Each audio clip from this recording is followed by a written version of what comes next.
This was Batman in 2019, a man spiraling into madness because Bane and his own father were ruining his life. Oh, and not to mention Catwoman, well, she just broke up with him. But if things couldn't get any worse, Tom King, the writer at the time, announced that he was going to do something that would, I quote, shake the world of Batman and leave his mark on the character. That announcement came 3 months before the shocking issue of Batman number 77, part 3 to the event at the time called City of Bane. This issue saw Alfred Pennyworth be murdered by Bane, all because Bane's ally Thomas Wayne, aka Bruce's real father, from another universe, wanted his son to experience real pain.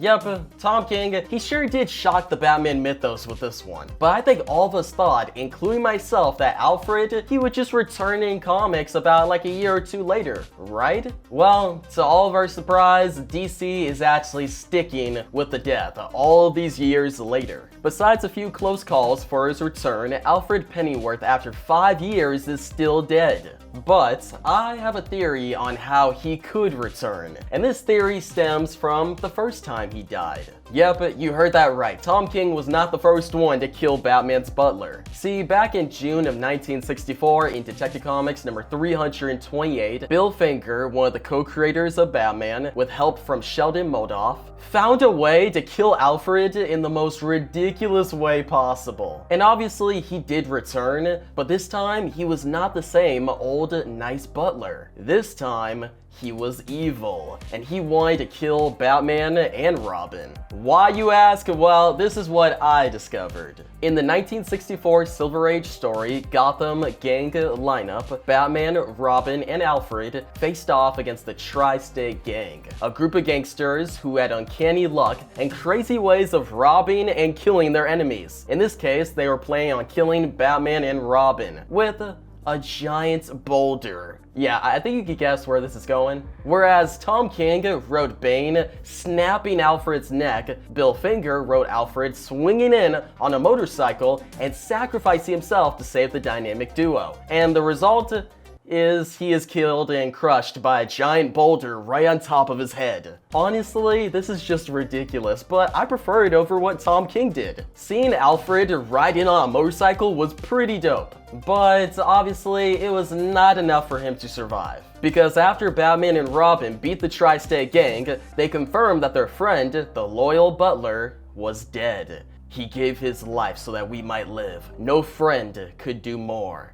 Batman says as he carries his now dead father figure to the Batmobile. Fast forward 6 months later on December of 1964, in Detective Comics number 334, Batman with Robin by his side would listen to a mysterious hotline phone call in the Batmobile. It was a warning by a new villain calling himself the Outsider. This villain claimed they never met before. He also claimed that Batman's peril was only beginning. The mystery was followed up in a story called Inside Story of the Outsider. This story begins with Batman and Robin being warned by waxed versions of themselves that they only have 60 minutes to live. They had two options: enjoy the last 60 minutes of their life, or hunt down the villain who is trying to kill them. This villain obviously being the Outsider. The Outsider, our deadliest foe. We don't know who he is, Batman says as he runs toward the Batmobile to begin this hunt. Later, the world's greatest detective would finally figure out that the Outsider is his deceased butler,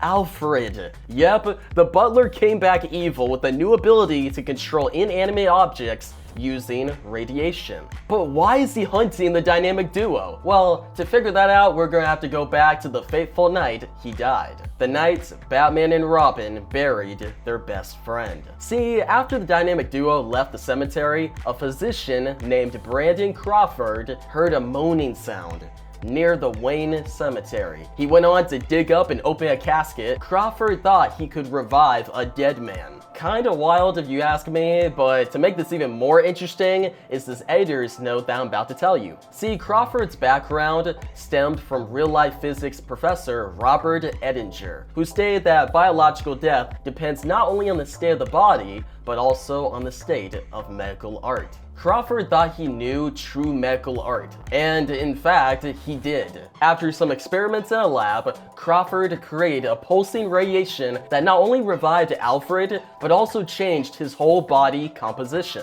Alfred would wake up from his death slumber a new man, one with a newfound objective: kill Batman and Robin. I don't even feel human anymore. I am outside the human race. Yes, I am the outsider, he says as he realizes that the physician who saved him is now dead. Basically, Crawford's radiation took his own life in order to complete Alfred's resurrection.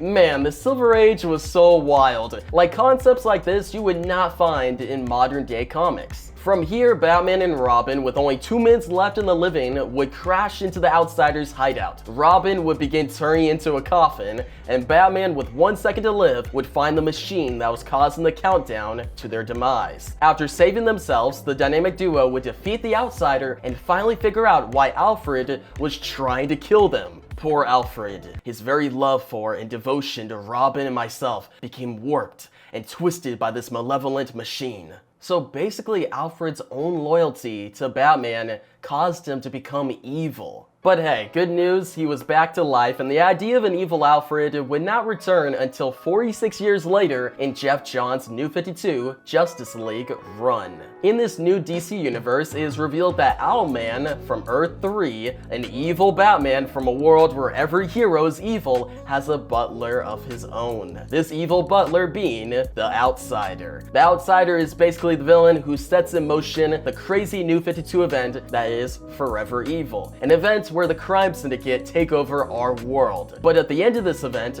the Outsider is killed by Black Manta. And since then, roughly 10 years now, the idea of an evil Alfred and the Outsider has not returned. But I think right now is the perfect opportunity to bring him back. See, DC has already tried the zombie Alfred story in 2021 with the Joker War, and then the false resurrection Alfred story in 2023 with Lazarus Planet, but now it's time to bring in the evil Alfred story in Chip Zdarsky's Batman run. Currently, this run is really fumbling. A story that started out interesting a year ago is now becoming convoluted, and the most recent story, Joker Year 1, is terrible in my opinion. But there is potential. In this run, Batman is facing off against his evil alter ego, Zur-En-Arrh, who is basically the side of Batman that wants to kill, manifested into an actual being. Right now, it seems like the story is implying that Joker will be Batman's ace up his sleeve against Zur-En-Arrh, but I think that would actually be lame.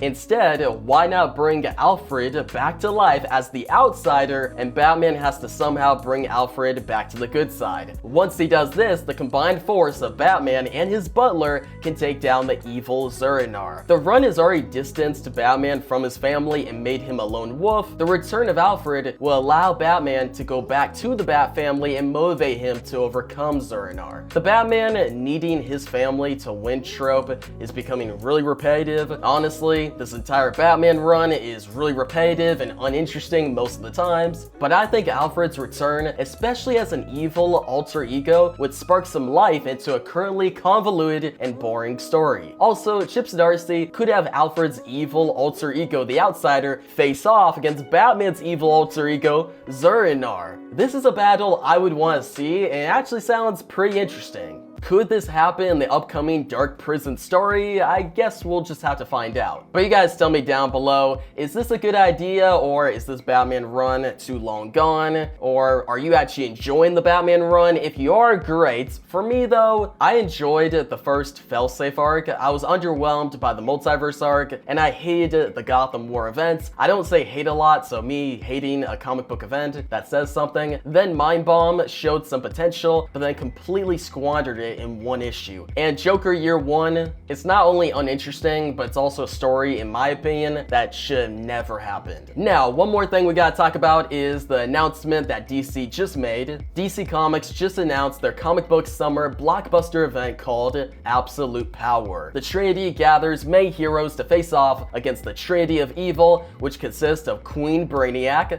who is the villain of the upcoming House of Brainiac event, Amanda Waller, and Zur-En-Arrh, the evil Batman Batman we've been talking about. Is this the event where they bring back the Justice League? Maybe, but my thoughts on this announcement is, I think the creative team is amazing. Mark Waid and Dan Mora, but I'm going to keep my expectations really low because DC events have been disappointing me a lot lately. And come on, we had Infinite Frontier, 2 years later, Dark Crisis. Now we had Dawn at DC, 2 years later, a big Crisis-like event. Now, I don't know if Absolute Power is at that level, but they could definitely market it that way and end the Dawn of DC and start a whole new DC reboot. Maybe call it DC Twilight this time. I don't know. Actually, mark my words, if they go with that, that was my idea. But still, the recent DC events, like the smaller ones like Beast World, that was okay, but the other ones, the Lazarus Planet, Night Terrors, Gotham War, those are all so terrible in my opinion. Like, not only were they boring and drawn out, but they had so many tie-ins, so convoluted, and I lost interest, honestly. But guys, the Dawn of DC, there is some positive things here. Like, I've actually been enjoying it more than Infinite Frontier. Infinite Frontier was good, but I feel like Dawn of DC has more titles I am reading. The current ones I'm reading are Batman Superman World's Finest,